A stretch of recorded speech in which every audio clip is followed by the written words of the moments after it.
No. I think. in my personal opinion, I just don't think it was worth putting out there. And I mean, we know people who have had shows on a major network, and just from some of the stuff that they've said that, you know, kind of happens behind the scenes. Yeah. It kind of makes you wonder about every show. Yeah. It really, really does. I mean, because ultimately, these big networks, all they care about is ratings. Yeah, well, ratings and money. Yeah. Well, So, ratings, that's equals money. And well, even when it's not ratings, they're still raking in plenty of money. But yeah, just some of the stuff you hear about behind the scenes, it make like, not saying, and please, anyone listening, don't take this any other way than how I'm saying it, because I'm just saying it straightforward. If someone came to us with, it doesn't have to be a really crappy idea, it could be a really good idea for a paranormal related TV show and wanted us to be a part of it. And anyone out there listening, if someone came to you and offered you something like that, would you take it? Personally, I would probably take it. Yeah, well, to just mainly it to get depends. the experience. Yeah, it depends on what, like, how the contract read. Like, I mean, if they're just wanting to basically take you and make an ass out of you, Yeah, you know, probably not. I would have to. I guess if it came to that point, I would have to have some form of creative control over the content. Definitely. And even if they didn't want to do that, it's like Adam said way back when they can tell you what to do all you want, but when the cameras start rolling, you're in control of what's happening on camera. So do it how you plan on doing it, or how you've been doing it the entire time. Whether they take it or not, oh well. But hey, if it's going to be, if anyone out there were to be offered a paranormal show and take it and completely just shut down and take direction from whoever, yeah, that's where it fails.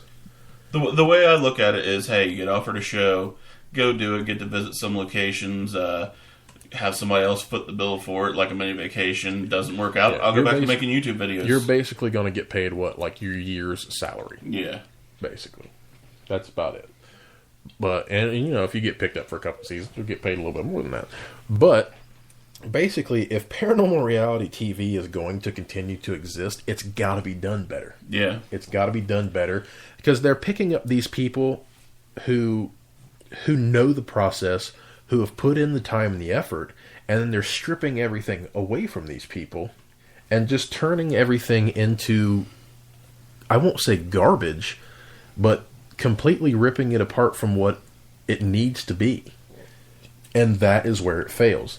If these people, like, you see these different series online, there are so many great series, paranormal series online, like on YouTube or just on these random, like, streaming side things that are really good, and you could tell the amount of effort and time. I hear dedication. I hear Roku actually has a lot of paranormal related content, like original paranormal. Yeah, and even like I've seen stuff from like the Kling brothers outside of Ghost Lab. Ghost Lab. Ghost Lab, to me, it wasn't terrible. No, it could be entertaining at points. I'm pretty it. Sure that the network created 85% of what you saw on Ghost Lab. The things that you see from Everyday Paranormal and the Kling brothers outside of all that stuff, it's so much better. I mean, completely different, because they know how it works. They were doing this before Ghost Lab. I mean, it's happened plenty. And another thing with these shows, I mean, you have to evolve. You can't do the same thing all the time. There has to be an evolution. I know that's what kind of turned me off of, because I used to watch Ghost Hunters, and that's what kind of turned me off of them. Is it was just, I mean, I know there's not a lot of like really different stuff that can be done, but I mean, they were just cookie cutter every time, same thing. Boom, let's do this, do that. You know, you have to keep evolving and finding new stuff, finding new ways, if you're going to stay relevant in, you know, in any kind of entertainment. And that's the thing people don't realize. People won't be like, oh, well, they did this. Well, it's entertainment. Yeah. I mean, it's meant to be informative. It's meant to be an honest investigation. But still, you're not going to have a show if you don't put some kind of entertainment into it. Yeah, if that's like we've said plenty of times. If you like we put out videos, which our first couple of videos we were completely guilty of doing this. If you put out videos, or if a television network puts out a show that is literally just a group of people with night vision cameras walking around, asking a couple questions here and there, and doing more walking around, who's going to sit and watch that for more than 10 minutes? Yeah, exactly. No one is going to sit and watch it for more than 10 minutes. If you don't engage with the audience, with your target audience of who you're putting this out there to, if you don't try to do things and entertain for these things, no one is going to watch it, or no one is going to continue to watch it. It's just how it works. I think that's another reason why you see a lot of paranormal groups come and go. Like, to do this, you have to love it. Yeah. You have to love it, because you have to be completely dedicated to this. What happens is people watch an hour-long episode of Ghost Adventures, and they see 30 minutes to half an hour is like awesome action and EVPs, but they don't realize that the other 8 hours that you've been on this investigation, you're sitting around bored off your ass, just waiting for something to happen. I mean, there's a lot that goes into it. And some of these shows, I know at least Ghost Adventures does. Ghost Hunters might. At least they used to anyway. What you see wrapped up into what's basically a 42-minute episode that they put out. Like, if you go on Netflix or anything like that, all of these hour-long shows are condensed to 42 minutes. They're an hour because of commercials, but that 42 minutes, what you don't get to see, like Jason said, is the rest of that night, or even the rest of the other 2 nights that they were there. Because most of the time, I know there was a couple times I heard of Ghost Adventures being at a location for 3 nights in a row. Yeah. Maybe the first night there wasn't a whole lot of activity going on, so they came back another night. They got a little bit more activity, and then came back a third night, got a little bit more activity. And they spliced those 3 nights into one episode. So it's a little bit of Hollywood trickery, but it's not like they really lied about it or anything. At the same time, technically, it's the same investigation. It's just split up, kind of like with our Washington Middle School. Yeah, we did a 2-night investigation, and we made sure that we split the video into the 2 different sections of each night. But still, there's only so many. Like, for TV shows, if they really don't feel like they got enough evidence, why not stay there another day and investigate it some more? I would like to be able to do that. I mean, I would like to be able to rent out a location for 3 nights. Yeah. Not have to pay half a mortgage on it. Yeah, exactly. And that's another thing about, getting into this hobby field, whatever you want to call it. You have to be extremely dedicated to what you're doing, and you have to be prepared. You got to be willing to give up some stuff that you want in order to earmark that money for something else. Yes, there's, I would say, a grand total between the 2 of us, and even if we throw Summer in there, it's probably a grand total of probably $11,000 to $12,000 that we've put in. Well, we've been at this together for 5 years. Yeah, and we're just now getting to equipment level that we'd like to have. I mean, and we're still not, done. Yeah. I would like to. Right now, we don't have as many cameras as I would like to have, but we finally have really good cameras. Yeah. And I'm probably going to try to invest in at least 1 or 2 more of those cameras, or even a couple newer models of those cameras. But the good thing is, you always see these Craigslist ads or whatever. These people are I got all this ghost hunting equipment, I want to sell it. And those are the people who they've had some money and they've went out and they've bought the best of the best of the best.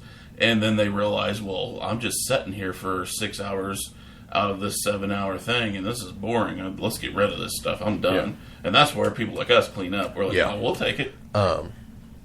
Yeah. And like you said before, there's so many teams that fall out over this stuff, whether it comes to money, whether it comes to even when it comes to filming. I've talked to people who are absolutely so against filming that if they went or not against filming so much, but filming how we film, filming how Resident Undead films, that kind of thing, or Living Dead Paranormal, anything like that. They're so gung ho, and you're just in it to get famous. I don't want to be on your team anymore. That's not what this is about.